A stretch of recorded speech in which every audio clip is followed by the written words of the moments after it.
بلوچستان کے شہر نوکنڈی سے ہمارے نمائندے کی رپورٹ کے مطابق نوکنڈی میں مہنگائی آسمان سے باتیں کرنے لگی۔ اشیاء خورونوش کی قیمتوں میں بے تحاشا اضافہ شہریوں کے لیے درد سر بن گیا۔ انتظامیہ نرخوں پر کنٹرول کرنے میں مکمل طور پر ناکام نظر آتی ہے، جبکہ پرائز کنٹرول کمیٹی بھی بے بس دکھائی دیتی ہے۔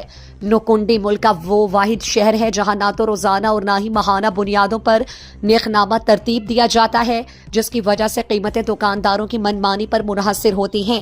شہریوں کا کہنا ہے کہ ایک بار جو نرخ مقرر ہو جائے وہ دوبارہ نیچے آنا ناممکن ہو جاتا ہے۔ اس وقت شہر میں مرغی کا گوشت 900 روپے فی کلو جبکہ بکرے کا گوشت 2000 روپے فی کلو فروخت ہو رہا ہے۔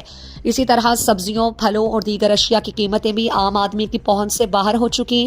شہریوں نے شکوہ کیا ہے کہ پرائز کنٹرول کمیٹی کے اجلاسوں میں دکانداروں کی مرضی کے مطابق نرخنامہ طے کیا جاتا ہے، جس کا عام صارف کو کوئی فائدہ نہیں پہنچتا۔ عوامی حلقوں اور صارفین نے ضلع انتظامیہ سے مطالبہ کیا کہ رمضان المبارک کی آمد سے قبل پرائز کنٹرول کمیٹی کا اجلاس منعقد کر کے اشیاء ضروریہ کے نرخ مقرر کیے جائیں اور ان پر سختی سے عمل درآمد کو یقینی بنایا جائے تاکہ شہریوں کو ریلیف فراہم کیا جا سکے۔